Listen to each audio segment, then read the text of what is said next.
여러분 안녕하세요. 미션TV의 이대승입니다. 오늘은 영남신학대학교 안승호 교수님 모시고 함께 인터뷰하고자 합니다. 교수님 안녕하세요. 네, 안녕하세요. 반갑습니다. 교수님께서 쓰신 책들이 상당히 많으신데요. 오늘은 먼저 성장하는 이슬람, 약화되는 기독교, 이 책에 대해서 동기를 말씀해 주시겠습니까? 네, 지금 전 세계적으로 볼 때 기독교가 가장 현재는 크죠. 약 한 25억 정도 된다고 보는데요. 그러나 이제 지금 기독교에 비해서 이슬람의 성장이 굉장히 빠릅니다. 그래서 많은 학자들이 2050년쯤 되면 이슬람이 기독교보다 오히려 더 커지는 거 아닌가 이런 생각을 갖고 있고요.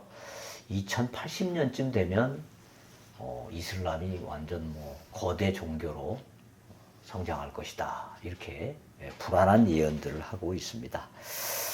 그런데 이제 아직까지 많은 사람들이 생각하기를 기독교는 굉장히 강하고 이슬람은 상당히 약하거나 문제가 많다. 그렇게 생각하는 경향이 많습니다. 근데 우리가 원하든 원치 않든 기독교와 이슬람 이게 어떤 영적 전쟁 상태에 있다고도 볼 수가 있습니다. 그래서 이슬람은 어떻게 하는지 기독교를 넘어서서 이제 세계적인 종교가 되려고 하고 있습니다. 그러다 보니까 우리가 왜 손자병법에도 그런 말이 있지 않습니까? 지피지기면 백전백패라 그런 말 있지 않습니까? 그래서 우리가 우리도 알아야 되고 기독교도 잘 알아야 되고 또 이슬람이 어떤 종교인지 그것을 잘 알아서 우리가 미리미리 대비를 하고 앞으로 어떤 방향으로 선교를 하고 또 기독교가 나아가야 될지 그걸 알 필요가 있다라는 점에서 제가 이 책을 쓰게 되었습니다. 그래도 2050년, 2080년이라면 얼마 남지 않은 시간이지만 네. 저희가 대비해야 될 것 같습니다. 네, 그렇다면 그렇습니다. 이 책에 대해서 개요와 핵심 내용을 좀 말씀해 주시겠습니까? 네, 이 책의 제목이 조금 기분이 좀 나쁜 제목이죠. 성장하는 이슬람, 약화되는 기독교. 이거 뭐 기독교가 약화된다니 이거 정말 이래서 되겠는가 그런 생각이 들 수 있는데요. 한 종교가 성장하게 되는 데는 몇 가지 요인들이 있습니다.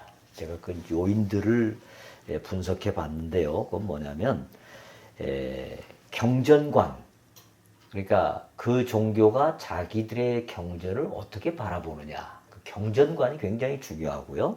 그 다음에 그 종교가 본래의 핵심 본질을 얼마나 잘 고수하고 있느냐, 또 그 종교에 얼마나 헌신적이냐, 또 내세 신앙이 얼마나 확실하냐, 또 선교를 어떻게 하고 있느냐, 또 종교와 문화의 연결성, 그 종교가 그 주변의 문화를 얼마나 그 종교의 영향으로 변화시켰느냐, 이게 또 중요하고요.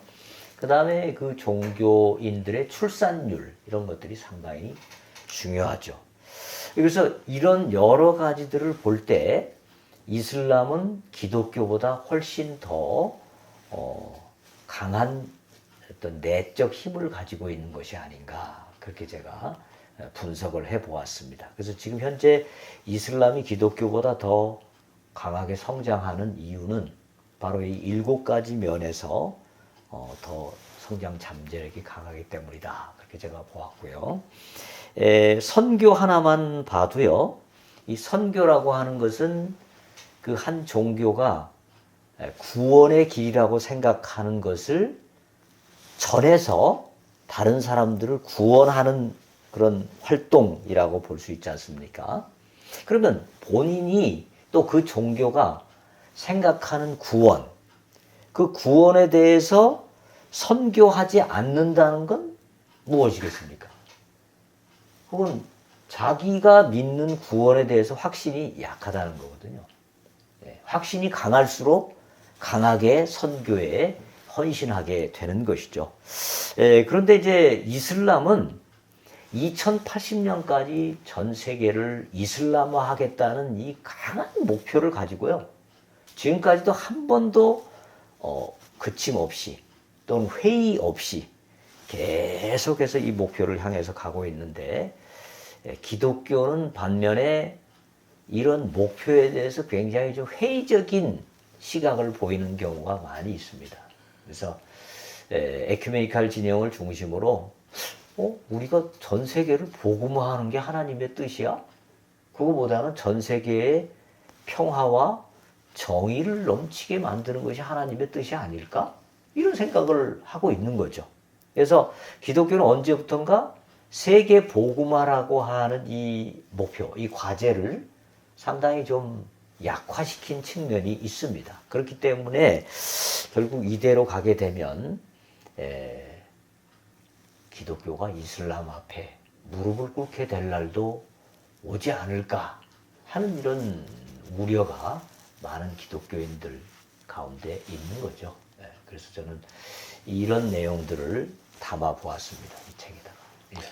그렇군요. 안 그래도 저도 학부 다닐 때 이 네. 책에 대해서 잠깐 공부한 적이 있는데요. 네. 출산율도 들어갈 줄은 꿈에도 몰랐습니다, 교수님. 네, 출산율 중요하죠. 안 그래도 네. 저희 한국 같은 게 지금 이제 출산율이 너무 낮은데 이슬람은 그 반면에 출산율이 이제 점점 증가하는 것을 보게 되는 것을 보면서 그렇죠. 아, 이슬람 선교가 정말 무섭구나 라는 네. 것을 다시 깨닫게 되었습니다. 네. 교수님 정말 감사하고요.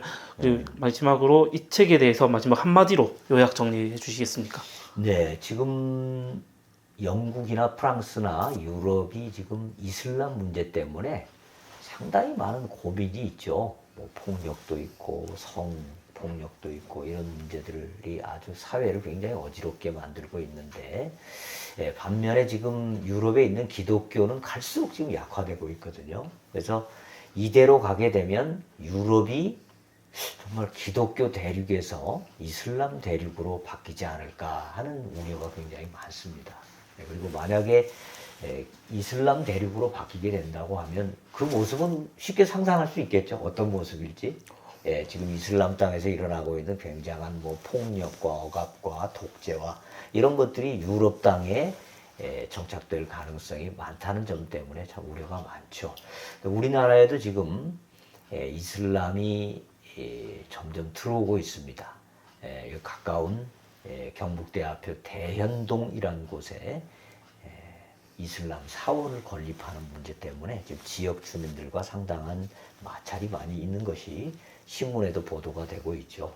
그래서 이슬람을 우리가 잘 알아야 되고 이 이슬람을 어떻게 우리가 대처해야 될 것인가 하는 것을 잘 알 때 앞으로 우리 대한민국이 계속해서 하나님께 쓰임받는 나라로 잘 성장해 갈 수 있으리라고 생각이 됩니다. 그래서 이 책이 이슬람을 잘 이해할 수 있고 동시에 우리 기독교가 어떤 면에서 갱신해야 될지 어떤 면에서 변화가 돼야 할지를 제가 간단하게 핵심을 잘 요약해 두었으니까요. 아마 독자 여러분들께서 이 책을 보시게 되면 많은 도움을 얻을 수 있으리라 그렇게 생각을 합니다.